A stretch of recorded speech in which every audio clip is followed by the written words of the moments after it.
السلام علیکم ورحمۃ اللہ. الحمد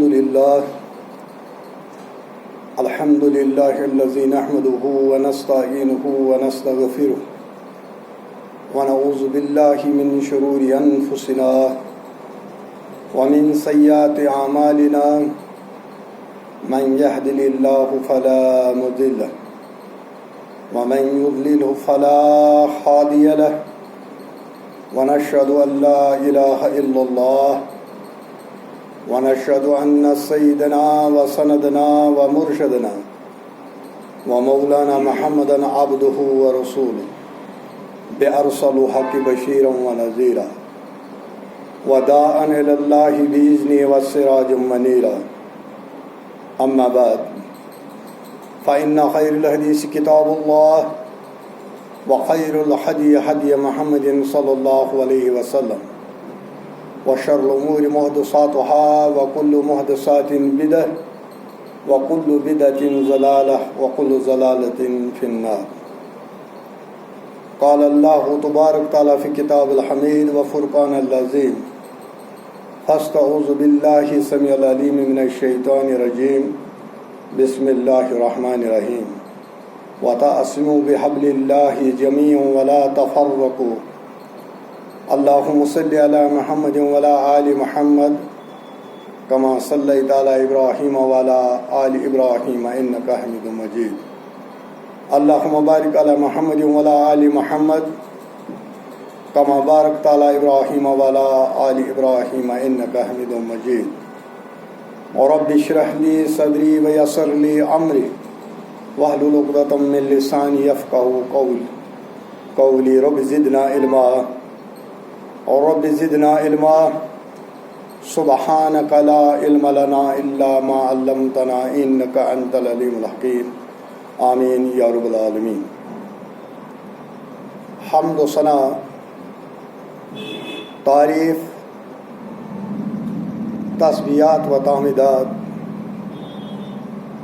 مالک کل خالق کائنات وحدہ لا شریک رب کے لیے جو لا شریک ہے، پوری کائنات کا مالک، پوری کائنات کا خالق، اس کائنات کو چلانے والا، کھلانے والا،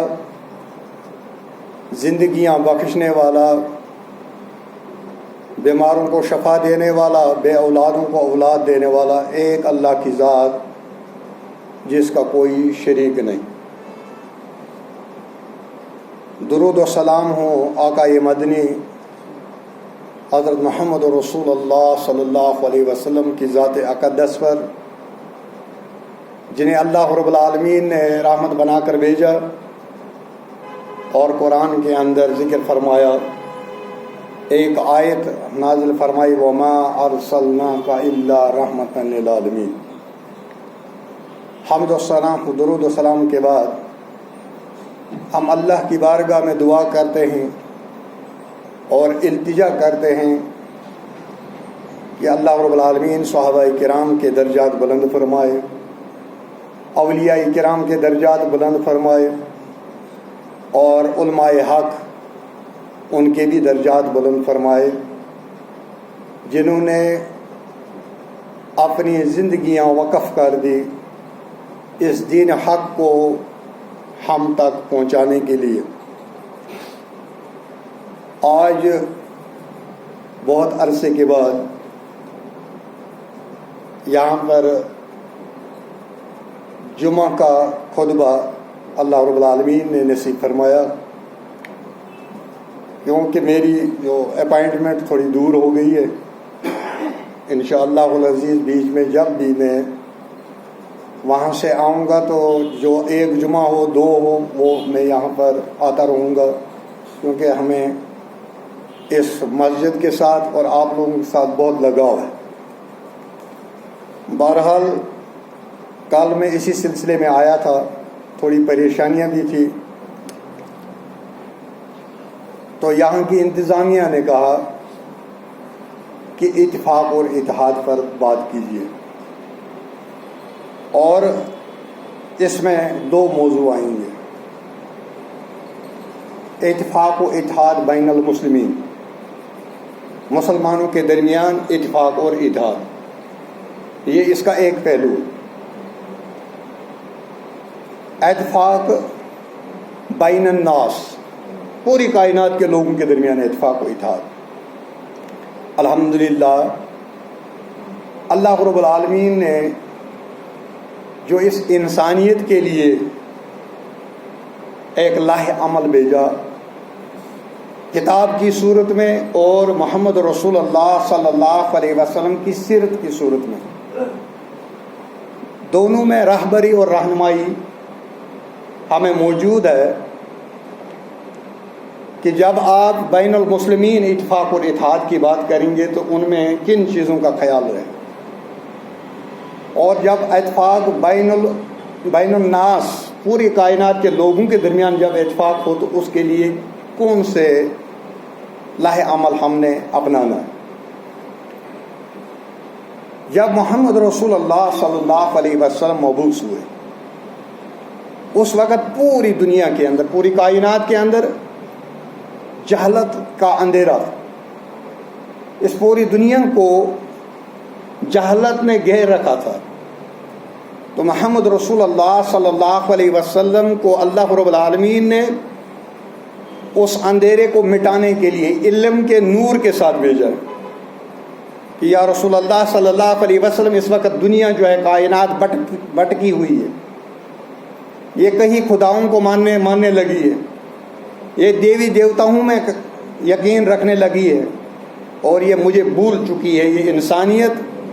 تو اللہ رب العالمین نے محمد رسول اللہ صلی اللہ علیہ وسلم کا انتخاب کیا، آخری پیغمبر بنا کر بھیجا اور مکمل اکمل شریعت لے کر بھیجا، کیونکہ اللہ رب العالمین نے قرآن مجید کے اندر جو آیت نازل فرمائی، الیوم اکملت لکم دینکم واتممت علیکم نعمتی ورضیت لکم الاسلام دینا۔ الیوم، آج کے دن، یا رسول اللہ صلی اللہ علیہ وسلم آپ ان کو بتا دیجئے آج کے دن میں نے اس دین کو مکمل کر دیا۔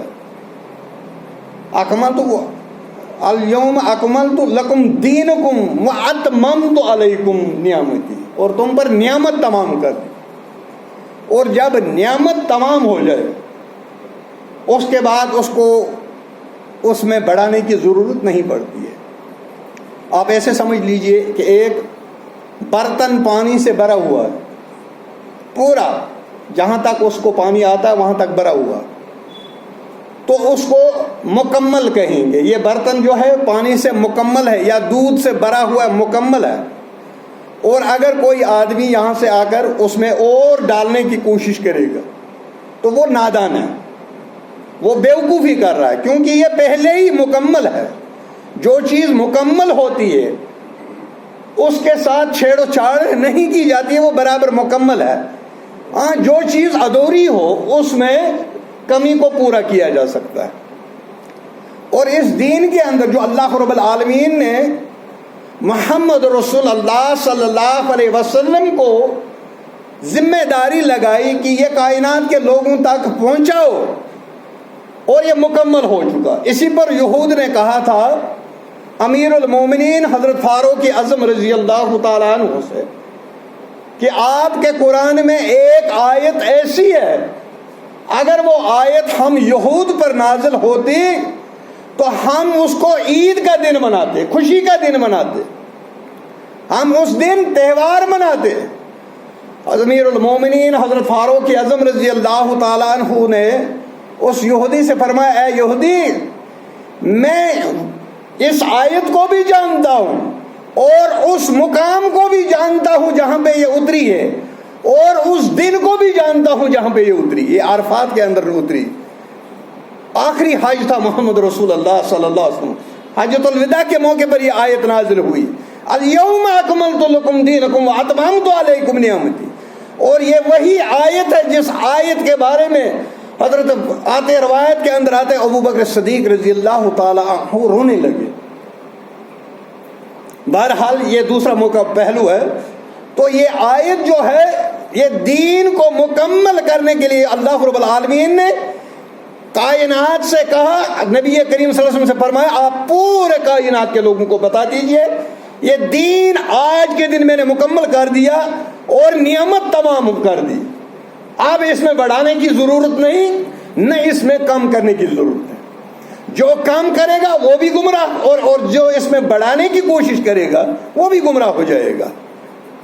اس دین کو اپنی اسی حالت میں رکھنا ہے جس حالت میں صحابہ کے حوالے محمد رسول اللہ صلی اللہ علیہ وسلم کر کے گئے تھے، اسی حالت میں پھر ہمیں کامیابی ملے گی۔ پھر آپ دیکھ لیجئے صحابہ کا دور دیکھ لیجئے، اس وقت کوئی ایک دوسرے میں اختلافات نہیں تھے، اختلاف ہو جاتا تھا، لیکن جس نوعیت کا اختلافات آج کے زمانے میں ہیں وہ اس زمانے میں نہیں تھے جب محمد رسول اللہ صلی اللہ علیہ وسلم مبعوث ہوئے۔ آپ دیکھ لیجئے آج مسلمان جب بازار میں کاروبار کرتا ہے وہاں پہ اس کو کوئی اختلاف نہیں، اس کو کسی چیز میں وہ کاروبار بھی کر رہا ہے، شادیاں بھی کر رہے ہیں، ہر ایک چیز کرنے کے لیے یہ تیار ہے، لیکن جب دین کی باری آتی ہے مسجد کے اندر داخل ہوا یہاں پر اس کو اختلاف ہو جاتا ہے۔ جس امت کو مسجد کے اندر اختلاف ہو جائے اس امت کا اللہ ہی حافظ ہے، اس امت کا آپ اس کی لیول خود ہی اندازہ لگا سکتے ہیں کہ ہم کس لیول پر آ چکے ہیں، ہماری لیول کیا ہے اور ہماری لیول کیا ہونی چاہیے۔ صحابہ کو بھی اختلاف ہو جاتا تھا، ایسا نہیں ہے کہ صحابہ کو اختلافات نہیں ہوتے تھے، لیکن جب وہ مسجد میں آتے تھے مسجد میں تمام اختلافات دروازے سے باہر پھینک دیتے تھے اور مسجد میں ایک دوسرے کے ساتھ کندھا ملا کر ایک دوسرے کے پیچھے نماز پڑھتے تھے۔ لیکن آج افسوس کا مقام ہے ہمارا نبی ایک، پیغمبر آخر زمان حضرت محمد رسول اللہ صلی اللہ علیہ وسلم ایک، ہماری کتاب جو اللہ رب العالمین نے خاتم النبیین پر نازل فرمائی وہ بھی ایک، ہمارا اللہ بھی ایک، ہمارا کعبہ بھی ایک، ہمارا مقام بھی ایک، جنت بھی ایک، اور پھر ہم الگ الگ ٹکڑیوں میں کیوں بٹے ہوئے؟ اللہ رب العالمین نے فرمایا وَتَعْصِمُوا بِحَبْلِ اللَّهِ جَمِيعًا وَلَا تَفَرَّقُوا، اے کائنات کے لوگوں یہ میری رسی ہے، اللہ کا قرآن، محمد رسول اللہ صلی اللہ علیہ وسلم کا فرمان، یہ میری رسی ہے حبل اللہ، اس کو مضبوطی سے پکڑو، ولا تفرقوا، الگ الگ ٹکڑیوں میں مت بٹو، الگ الگ مت ہو جاؤ، ایک دوسرے کو کی پگڑی مت اچھالو، ایک دوسرے کی عزت ریزی مت کرو۔ اختلاف ہو سکتا ہے، اختلافات کا حل اللہ رب العالمین نے قرآن مجید کے اندر بتا دیا، یا ایھا الذین آمنوا اطیعوا اللہ واطیعوا الرسول واولی الامر منکم فان تنازعتم فی شیء فردوا الی اللہ ورسولہ، اگر آپ کو اختلاف ہو جاتا ہے اس اختلاف کا فیصلہ آپ ڈھونڈو، کہاں سے ڈھونڈو گے؟ اللہ کے قرآن سے، نبی کریم صلی اللہ علیہ وسلم کی سنت سے، حدیث سے اس کا فیصلہ کراؤ۔ ہمیں موجود ہے، ہر چیز ہمیں موجود ہے، لیکن ہم اس کو ماننے کے لیے تیار، کیونکہ ہم ٹکڑی میں بٹے ہوئے ہیں اور ان ٹکڑوں پر ہم مطمئن ہو چکے ہیں۔ حالانکہ مسلمان کو جس پر مطمئن ہونا چاہیے تھا، مطمئن ہونا چاہیے تھا، وہ کیا ہے؟ کتاب و سنت، اللہ کا قرآن، محمد رسول اللہ صلی اللہ علیہ وسلم کا فرمان، اس پر آدمی مطمئن ہو جائے۔ جب نبی کی بات آ جائے صلی اللہ علیہ وسلم ہمارے سر آنکھوں پر، تب ہی اتفاق اور اتحاد کیسے ہوگا؟ علامہ ابن باز رحمۃ اللہ مفتی عام تھے سعودی عرب کے، وہ گزر چکے، اللہ رب العالمین ان کی قبر کو کروٹ کروٹ جنت نصیب فرمائے۔ ان سے ایک بار سوال ہوا، ان کے فتاوی کے اندر بھی یہ سوال موجود ہے، سوال ہوا کہ اس امت کو اتفاق اور اتحاد کیسے ہوگا؟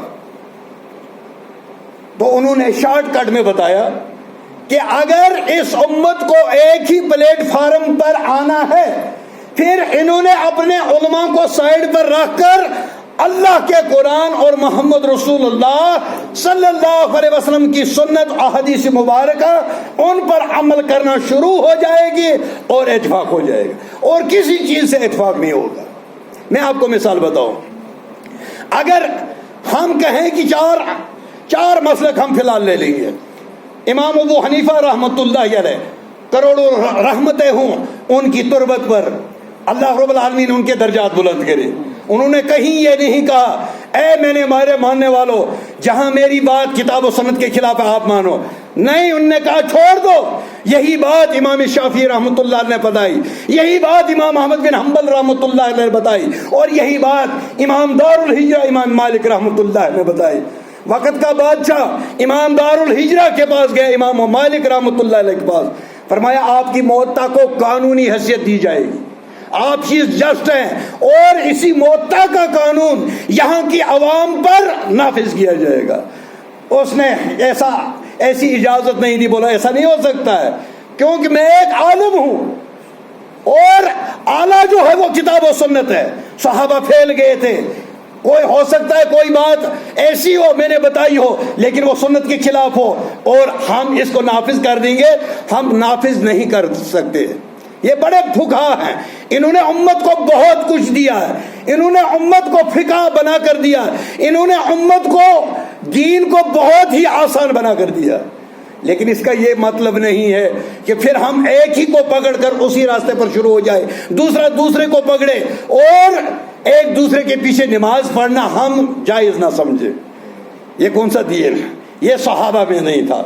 محمد رسول اللہ صلی اللہ علیہ وسلم نے جن صحابہ کی تربیت کی تھی انہیں اختلاف ہوتا تھا لیکن وہ رجوع کرتے تھے، وہ فتویٰ سے رجوع کر لیتے تھے، لیکن ہم ہٹ درمی کرتے، اسی وجہ سے ایک دوسرے سے دور ہو جا رہے۔ اور یہ یقین مانیے جب تک ہم کتاب و سنت کو اپنا لاہ عمل نہیں بنائیں گے اتفاق و اتحاد ناممکن ہے، نہیں ہو سکتا، کبھی نہیں ہو سکتا، کیونکہ محمد رسول اللہ صلی اللہ علیہ وسلم نے صحابہ کا اس وقت کے اندر جو لوگ عرب کے جو لوگ تھے وہ معمولی چھوٹی چھوٹی باتوں پر اگر کسی نے کسی قوم کو گالی دی تھی اس پر سالوں سال جنگ چلتی رہتی تھی، قتل و غارت ہوتی تھی، اور وہ قتل و غارت 10 20 40 سال تک چلتی رہتی تھی۔ اس معاشرے کے لیے، اس کے سدھار کے لیے اللہ رب العالمین نے حضرت محمد رسول اللہ صلی اللہ علیہ وسلم کا انتخاب فرمایا۔ اور آپ دیکھ لیجئے پوری سیرت طیبہ کے اندر جب محمد رسول اللہ صلی اللہ علیہ وسلم نے ہجرت کی مدینہ کی طرف اور مکہ کے ستائے ہوئے ان کو سب کچھ چھین لیا، مکہ کے لوگوں سے سب کچھ چھین لیا، اپنے رشتہ داروں نے، کسی کے باپ نے چھین لیا، کسی کے چاچے نے چھین لیا، صرف 2 کپڑے لگا کر وہ وہاں سے نکلے اور مدینہ طیبہ کے اندر پہنچے۔ لیکن مدینہ طیبہ کے انصار ان کی ایثار اور قربانی دیکھیے، بھائی چارہ کرایا۔ محمد رسول اللہ صلی اللہ علیہ وسلم نے مہاجرین اور انصار کا بھائی چارہ کرایا، ان کو بھائی بھائی بنایا۔ اور ایک صحابی نے کہا میری 2 بیویاں ہیں، مہاجر صحابی سے کہا میری 2 بیویاں ہیں، آپ کی شادی نہیں ہے، میں ایک کو طلاق دیتا ہوں، عدت ختم ہو جائے آپ اس کے ساتھ نکاح کر لیجئے۔ اپنی پراپرٹی کو 2 حصے کیے، اپنے مہاجر بھائی کو دے دیا۔ سب سے بڑی مثال جو کائنات کے اندر، اور ہم نے اسلام کو اس انداز میں پیش کیا، ہم نے اس کو اس انداز میں امپلیمنٹ کیا کہ لوگ گھبراتے ہیں، اسلام کا نام سنتے ہی گھبرا جاتے ہیں۔ وجہ غلطی ہماری ہے، اس میں خطا ہماری ہے اور کسی کی خطا نہیں۔ مجھے یاد آتا ہے کہ ایک بار ایک کمپنی سعودی عرب کے اندر کوئی 100-200 سال پہلے کام کرتی تھی، اٹلی کی تھی کہ فرانس کی کمپنی، وہ وہاں پہ کام کر رہی تھی۔ وہاں پر ایک عیسائی نے چوری کی، ایک عیسائی نے چوری کی، اور اس چوری کا گواہ ایک مسلمان تھا، اس چوری کا گواہ ایک مسلمان تھا۔ جب عدالت سج گئی، جج کے سامنے پیشی ہوئی تو اس کو بولا تو نے چوری کی ہے؟ اس نے بولا میں نے نہیں کی ہے۔ گواہ بلاؤ، گواہ مسلمان کو بلایا گیا، بولا کیا نام ہے؟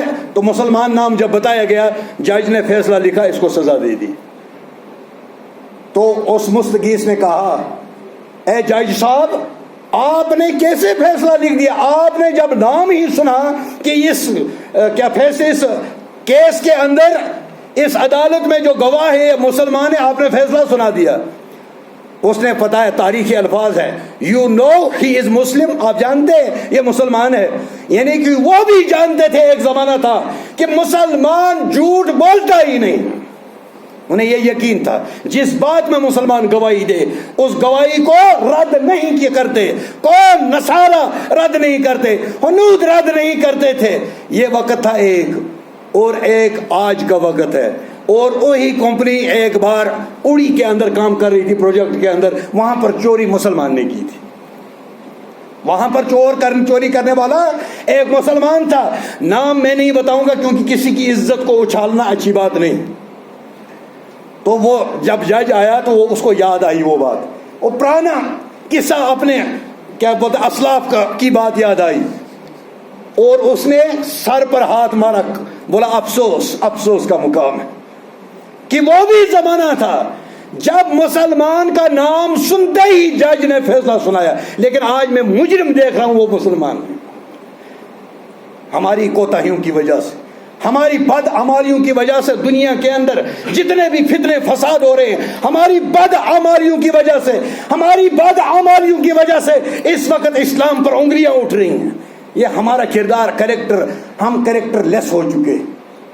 اس لیے ایک انگریز نے کہا اسلام از دا بیسٹ ریلیجن، اسلام بہترین مذہب ہے، بٹ فالوورز آر بیڈ. جو اس کو ماننے والے وہ صحیح نہیں ہیں، ماننے والوں میں وہ کریکٹر نہیں، ماننے والوں میں وہ کردار نہیں. تو محمد رسول اللہ صلی اللہ علیہ وسلم نے جب بھائی چارہ کرایا تو مہاجرین اور انصار کا ایسا بھائی چارہ ہوا، اپنی پراپرٹی میں ان کو شمولیت شامل کیا. انصار نے کن کو؟ مہاجرین کو. حالانکہ وہ ان کے رشتہ دار نہیں تھے، کوئی سکے تائے چاچے کے بھائی نہیں تھے، کوئی رشتہ نہیں تھا ان میں ایک ہی رشتہ تھا، اشہد اللہ الہ الا اللہ واشہد ان محمدا عبدہ ورسولہ. یہ ہو گیا مسلمانوں کا اتفاق و اتحاد. یہ کس میں مضمر ہے؟ یہ اتفاق و اتحاد تب ہو سکتا ہے جب ہم اپنے آپ کو کتاب و سنت کے تابع کر دیں، اور کتاب و سنت کو تابع کرنے کے بعد ایک چیز اور کریں. جس طرح سے اس کتاب و سنت کو صحابہ نے سمجھا، اسی طرح سے ہم بھی اپنے آپ پر، اپنی زندگی پر امپلیمنٹ کریں. اس وقت ہم صحیح معنیوں میں اسلام کی وفاداری کریں گے. اس وقت ہم صحیح معنیوں میں اسلام پر عمل کرنے کے لائق کہلائیں گے. ہم نمازیں بھی پڑھتے ہیں، روزے بھی رکھتے ہیں، ہر چیز حدیث، ہر ایک دائی صرف قرآن اور حدیث بتاتا، لیکن معنی جو وہ اپنا بیان کرتا ہے، معنی ہمیں اپنا بیان کرنے کا حق نہیں ہے. کیوں؟ صحابہ کے زمانے کے اندر محمد رسول اللہ صلی اللہ علیہ وسلم کی احادیثیں جمع ہوئی، اسی وقت بیان کی. اگر صحابہ کو سمجھ نہیں آتا وہ کس سے پوچھتے تھے؟ محمد رسول اللہ صلی اللہ علیہ وسلم. یعنی کہ ان کا فہم جو ہے وہ ہمارے لیے لازمی